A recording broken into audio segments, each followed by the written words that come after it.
Isa na namang taong walang alam na naninira sa Iglesia Katolika ang ating tatalakayin, mga kapatid. Ito pong si Munting Kaalaman. Ano ba? Ito na naman ha. Ito po ay miyembro ng Iglesia ni Cristo ni Manalo na isang vlogger po ito. Nandito ako para ipagtanggol ang Iglesia ni Cristo. No, ang mga ito halimbawa, sabi ng Biblia, huwag ka sumangguni sa patay. Anong ginagawa ng mga to? Nagpupunta sa sementeryo, titirik pa ng kandila. Anong sabi ng Biblia? Huwag ka makikipagsangguni sa patay at magparingas ng apoy. Substance hindi pa ay kandila, yun din yun eh. Kinakausap niyo yung patay. O, ibig sabihin, sino ba kulto? Hindi raw siya manglalait ng iba. Aba, hindi raw siya naglalait ha. O, sige ha.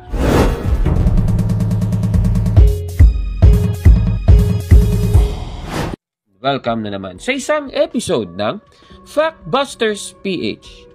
Babasahin muna natin ang Kawikaan 14:18. Ganito po ang ating mababasa sa salin na ang salita ng Diyos Biblia.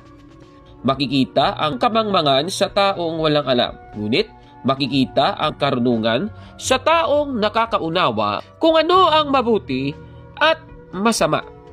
Dito po sa ating nabasa mga kapatid, talagang ang kamangmangan po ay ating makikita sa mga taong walang alam. At syempre sa ating episode, isa na namang taong walang alam na naninira sa Iglesia Katolika ang ating tatalakayin, mga kapatid.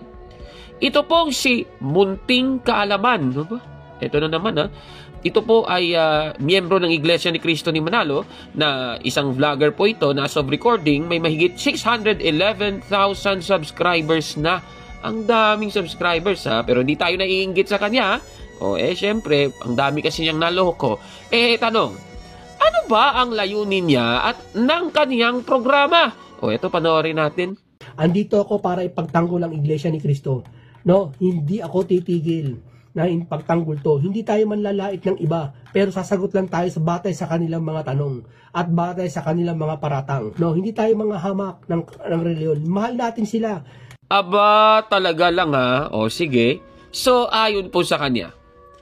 Una, ipagtatanggol daw niya ang Iglesia ni Cristo ni Manalo. Ito nga yung patunay na siya ay miyembro talaga ng INC, ano? Pangalawa, hindi raw siya manglalait ng iba. Aba, hindi raw siya naglalait ha. Sige ha. Parang kilala ko yan ha. Hindi daw maglalait ha, pero nanglalait. Di ba? Pagkatapos, sabi pa niya, sasagutin daw niya ang mga tanong at paratang. Aba, titignan natin ha, kung yung sagot niya ay palpak o hindi. At ito pa yung masaklap dito, sabi niya, hindi raw siya manghahamak ng ibang relihiyon. Aba, hindi daw siya manghahamak ng ibang relihiyon. Tingnan nga natin kung totoo yung kanyang sinasabi. Tanong, ano ba ang naging pahayag niya tungkol sa Iglesia Katolika? Eto, panoorin natin. Yung mga pastor na sasalita dyan sa Iglesia ni Cristo, akala mo kung sino, di ba? Akala mo may mga akala mo ang tagal nila magreligiyo, wala pa rin sila. Yung mga individual, nagsasalita, Iglesia ni Cristo, kultoan niya, kulto.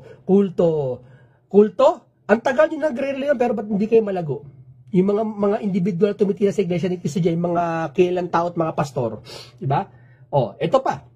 Kung kulto Iglesia ni Cristo, alam nyo ba meaning ng kulto? Sino mas kulto?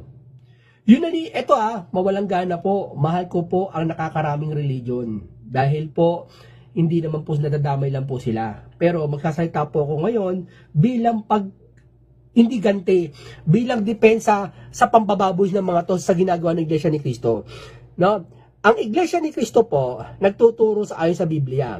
Ang mga ito, halimbawa, sabi ng Biblia, huwag ka sumangguni sa patay. Anong ginagawa ng mga to? Nagpupunta sa sementeryo, titirik pa ng kandila. Anong sabi ng Biblia? Huwag ka makikipagsangguni sa patay at magparingas ng apoy. Substance hindi pa ay kandila, yun din yun eh. Kinakausap niyo yung patay. Ibig sabihin, sino ba kulto? Di ba? Ay, grabe naman pala ito, mga kababayan. Ayon sa kanya, kulto daw ang mga pumupunta sa sementeryo, nagtitirik ng kandila at kumakausap sa mga patay. Grabe naman talaga ito. Tanong, totoo ba ito, mga kabatid? alam naman po nating dapat nating sagutin siya kasi ang mga Katoliko ay ilan po sa mga pumupunta sa sementeryo at nagtitirik ng kandila. Pero tanong, kumakausap nga ba ang mga Katoliko sa mga patay? Type mo nga lang yan sa Google, napakadali namang sagutin yan na tuwing November 1, are Catholics talking to the dead? Ang sagot, babasahin natin, sabi ng Google AI, sabi dito, on November 1st, Catholics celebrate All Saints Day, honoring all saints in heaven. Not specifically talking to the dead. And on November 2nd, they observe All Souls Day, praying for the souls of the faithful departed, particularly those in purgatory. Klaro-klaro po ng ating nabasang ito. Mga kababayan, hindi po kumakausap ang mga Katoliko sa mga patay, kundi ipinagdarasal nila ang mga kaluluwa nila sa Diyos, mga kababayan. Yung communication is between you and your God. You are praying for the dead. Hindi po praying to the dead. Hindi po ganun ang nangyayari, mga kababayan. Tanong, may batayan ba sa Biblia ang ginagawang ito ng mga Katoliko? Meron po. At yan po ang mababasa sa ikalawang Makabeyo 12:46 na ganito po ang sabi, it is therefore a holy and wholesome thought to pray for the dead, that they may be loosed from sins. Maliwanag. Yung ginagawa ng Katoliko, pray for the dead, sabi ng Biblia. Hindi naman pray to the dead. Walang ganon. Ika nga ng ating katisismo, dito po sa Catechism of the Catholic Church, paragraph 1032, napakaliwanag. This teaching is also based on the practice of prayer for the dead, already mentioned in sacred scripture. Tsaka kinote yung ikalawang Makabeyo 12:46, mga kababayan. Uulitin natin, i-emphasize natin yung prayer for the dead. Hindi naman sinasabing prayer to the dead. Napakaliwanag naman. Halatang munti lang ang kaalaman ng taong ito, mga kababayan, talagang palpak. Pagkatapos, kung ganyan lang sasabihin niya na kulto daw ang mga tao na nagtitirik ng kandila sa sementeryo, sabi ng Biblia, huwag ka sumangguni sa patay. Anong ginagawa ng mga to?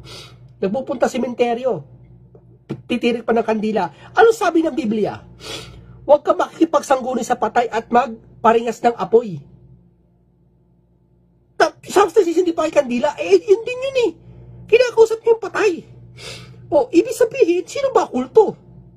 Di ba? Ang ibang mga miyembro nga ni Manalo, nagtitirik din ng kandila sa kanilang mga patay. Tignan nyo. Ayan, yan, logo pa yan ng INC, nagtitirik ng kandila. May bulaklak ba yan? Pagkatapos, ito pa, Iglesia ni Cristo member, ayan, napakaliwanag naman yan. Grabe naman yung ebidensya na yan. Pati yung babae, Yan, mga kababayan, yan yung ating ebidensya, mga kapatid. So, wala po sa ating mga ebidensya, ibibang sabihin ito, munting kaalaman. Kulto na pala kayo kasi ginagawa nyo ito. Nako naman, grabe naman. Kaya itong sinasabi ng nagsasabing meron daw siyang kaalaman, munti, parang wala namang kaalaman ito. Busted! Yan! Nako, ano pa ba ang naging pahayag niya tungkol sa Iglesia Katolika? Ito panoorin natin. Yung Valentine's. Alam niyo yung Valentine's, si Cupido yun. Si Cupido, hari ng Eros, love, desire. Di ba? Yan, Diyos ng kahalayan yan. Sabihin maniniwala ka doon? Sino bang religion naniniwala dyan? Di ba? Yun sasabi ko sa inyo, sino kulto ngayon? Di ba? Lahat, pag sinabi ng Biblia, ito kasi ang hirap sa inyo. Pag sinabi ng Biblia, number 1, number 2 kayo. Pag sinabi ng Biblia, bawal, pwede kayo. Totoo lang. Sabi ng Biblia, ang sabi ng Biblia, dun sa huwag kayo sasamba sa mga, gaya si Eros. Hindi nyo nga sinasamba, pero sinusunod nyo tuwing Valentine's Day. Diba? Sino ngayon ang kulto? Ay, grabe naman talaga ito. Ayon po sa kanya, si Eros ang sinasamba sa Valentine's Day na ginagawa ng mga Katoliko. Kahit hindi pa niya babanggitin yung word na Katoliko, obvious naman na Katoliko yung kanyang sinisiraan. So, naging kulto daw ang mga naniniwala sa Valentine's Day. Aba, grabe naman. Tanong, totoo ba ito, mga kapatid? Totoo ba ang mga sinasabi niya? Susuriin natin yan, mga kababayan. Ang Valentine's Day ba ay isang Catholic celebration? I-type mo lang yan sa Google. Napakadali naman yan. Sana yung gagawin niya sa susunod, suriin muna niya yung kaniyang mga sinasabi, hindi puro dakdak. Ayan, ipakita natin. Catholic Valentine's Day. Ang nakalagay, babasahin natin. While Valentine's Day is a secular holiday. Klarong-klaro naman po dito, mga kababayan, ang Valentine's Day po ay isang secular holiday at hindi po isang Catholic holiday. Pero ayon din dito, it has roots in the Catholic Church celebration of Saint Valentine, a Roman priest martyred on February 14. Ibig sabihin, ang nasabing secular holiday na Valentine's Day ay galing po sa kapistahan ni Saint Valentine. Hindi po galing yun kay Eros. Ako naman. Isa pa. Kung i-type mo naman yung Valentine's Day, Eros, iba naman pala dito. Sabi dito, Eros, the Greek god of love and desire, is the origin of the Valentine's Day symbol, Cupid. Klarong-klaro naman. Ito pala yung merong cherubim na lumilipad na anghel na hindi kagaya ni Felix Manalo. Pero meron siyang hawak na pana, mga kababayan. Yun pala. Nanggaling pala yung Cupid na ito kay Eros. Di naman natin ginagawa sa Iglesia Katolika yan. At yan po ay isang secular symbol, hindi po isang Catholic symbol. Mga kababayan, ako naman. Kaya itong taong ito talaga, puro ng dakdak ng dakdak. Walang alam sa kanyang sinasabi. Kung susuriin, puro lahat, palpak, nako naman. Kaya ang masasabi ni Cabornok dito, Basted, yan, nako Halata namang itong taong ito, sa totoo lang, hindi naman dapat siyang tawaging munting kaalaman sana, kung maninira ka sa Iglesia Katolika, may ebidensya ka sana. Wala namang ebidensyang ipinakita. Kung meron namang ebidensyang ipakita, kagaya nung ang tining ng karunungan, puro naman chap, putol-putol naman yung kanyang ebidensya. Nako, ano naman kasi yan? Diba? Kaya dapat yung itawag sa'yo, hindi naman munting kaalaman Walang kaalaman. Kasi wala namang sinasabing katotohanan dun Puro naman kasinungalingan. Ngayon, yung kanyang ini-insist talaga, ituturo sa iba na sila'y kulto. Pero yung kanyang sariling iglesia, para madepensahan, sasabihin niya, hindi daw kulto yun. Hindi daw kulto ang kanilang iglesia. Tanong, sino ba talaga ang kulto? Siyempre, dito sa ating programa, may ebidensya tayo. Halimbawa, ano bang ebidensya? Ito, babasahin muna natin. Dito po sa The New International Dictionary of the Christian Church ni J.D. Douglas, 1978 edition, sa page 776. Ganito po ang sabi, iniliwat ko na sa Tagalog. Ang Pilipinas ay gumawa ng sarili nitong mga kulto.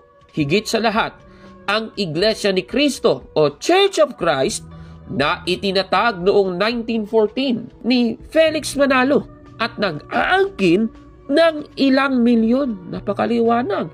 Ayon po sa aklat na ito, history book ito, ang kulto po ay ang Iglesia ni Cristo o Church of Christ. Napakaliwanag. Kahit nga i-type mo yan sa Google, lalabas. Napakadaling i-search yan.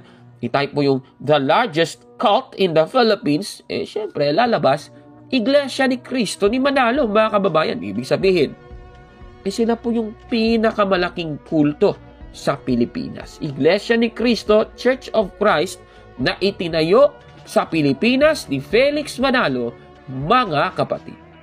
Kung hindi mo tatanggapin ang katotohanan ito, sabi po ng Biblia, talagang makikita yung kamangmangan sa taong walang alam, mga kababayan. Hindi naman pala munting kaalaman, kundi walang alam talaga. Kawawa naman ito. Kawawa naman sila. Patuloy lang kayong manira sa Iglesia Katolika para patuloy din nating sasagutin ang kanilang mga paratang.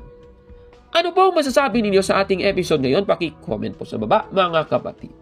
At kung like ang video na ito, paki-smash ng like button at mag-subscribe sa ating YouTube channel, Fact Busters PH. Kaya huwag maniwala sa sabi-sabi i-check muna kung fact nga talaga. Hanggang sa susunod na episode, ako po si Kaburnok. At ito ang Factbusters. Nako, kawawa naman si Munting Kalaman. Wala talagang alam. Hindi lang munti Wala talagang alam. Nako, kawawa naman. Mga kapatid, magandang araw po. At kapayapaan ay maghari sa ating isipan at sa ating puso. At follow and subscribe, Factbuster PH at The Beloved Catholic sa Facebook page ni Kaburnok. At abangan nyo si Kaburnok. No? Dahil marami siyang i-reveal na mga maling aral at matutuhanan natin ang katotohanan. Dahil ang katotohanan ay magbigay sa atin ng tunay na kalayaan. God bless!